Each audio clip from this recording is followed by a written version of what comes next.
जय हिंद साथियों, पुनः उपस्थित हैं एक न्यू अपडेट के साथ। तो नया अपडेट क्या है आइए देखते हैं। कल के वीडियो में आपको जानकारी दिया गया था, क्या जानकारी दिया गया था कि जो सहायक शिक्षा विकास पदाधिकारी के भर्ती के बारे में मैं बताया था कि आवेदन प्रक्रिया कब से प्रारंभ है और कब तक लास्ट है। आज बता रहे हैं इसके संपूर्ण सिलेबस के बारे में कि चयन प्रक्रिया क्या है, कैसे आप सहायक शिक्षा अधिकारी बनेंगे, क्या क्या पढ़ना होगा, क्या क्राइटेरिया है, क्या सिलेबस है।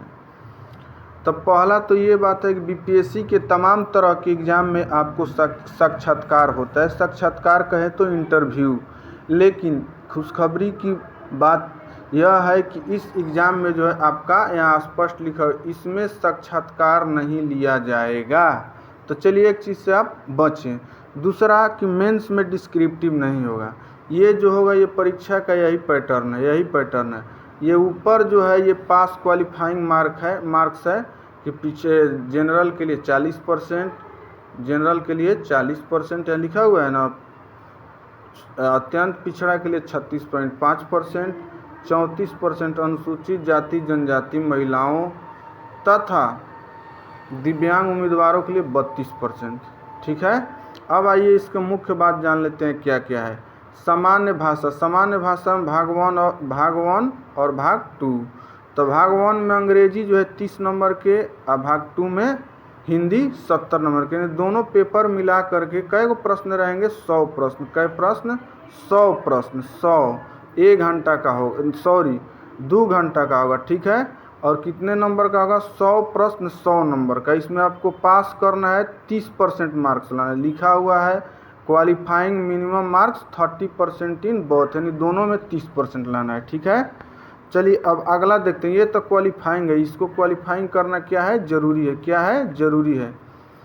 चलिए आगे देखते हैं अगला क्या है।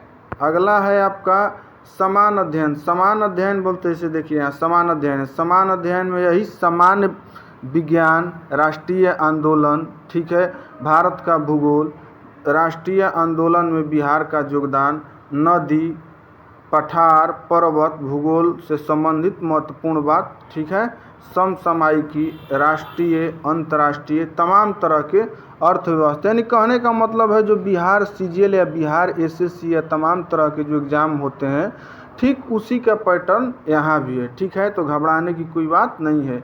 ये भी जो होगा 100 प्रश्न का होगा, ऑब्जेक्टिव भी 2 घंटे का और 100 नंबर का होगा। ठीक है, 100 नंबर का होगा। ठीक है, तीसरा आते हैं क्या? समान योग्यता, यानी जनरल एप्टीट्यूड। भी वस्तुनिष्ठ होगा, 100 प्रश्न रहेगा, 2 घंटा का, 100 नंबर का। ठीक है, इसमें जो होगा क्या होगा? समान योग्यता में यहाँ दिया हुआ संख्या पद्धति, ठीक है, पूर्ण संख्या का अभिकलन, दशमलव, भिन्न, ठीक है, लाभ हानि, चक्रवृद्धि व्यास, साधारण व्यास, समानता, भिन्नता, ठीक है, त्रिकोणमिति। माने जो टॉपिक कहने का मतलब बिहार के हर एग्ज़ाम में पूछा जाता है, बिहार एसएससी वगैरह, ठीक वही टॉपिक, वही सिलेबस है। ठीक है, और इसमें कुछ रीजनिंग के भी क्वेश्चन रहेंगे, जैसे चित्रात्मक वर्गीकरण, अंक गणितीय संख्या श्रृंखला, गैर शाब्दिक श्रृंखला, कूट लेखन एवं कूट व्याख्या इत्यादि। यहाँ लिख रहा है लिखित परीक्षा के उपरांत दस्तावेज सत्यापन की, यानी जिनका रिजल्ट होगा उसके बाद उनका दस्तावेज सत्यापित होगा। ठीक है, अभ्यर्थी को अपने ऑनलाइन आवेदन में किए गए दावा के अनुसार सभी वांछित पर, माने जैसे कहने का मतलब जब आप ऑनलाइन में जो डॉक्यूमेंट देंगे वही कागजात के साथ रिजल्ट आने के बाद आपको वहाँ दस्तावेज सत्यापन के लिए मौजूद होना पड़ेगा। मेधा सूची जो है कर लिखित परीक्षा में प्राप्त अंक के आधार पर आयोग अंतिम चयन हेतु मेधा सूची तैयार है, यानी मेरिट लिस्ट हर परीक्षा के लिए बनता है, उसी तरह यहाँ भी बनेगा, बाकी कोई फर्क नहीं है। तो इसी तरह के अपडेट, पल पल का अपडेट पाने के लिए हमारे चैनल को सब्सक्राइब और लाइक ज़रूर करें। तो धन्यवाद, तब तक के लिए मिलते हैं हम नेक्स्ट वीडियो में।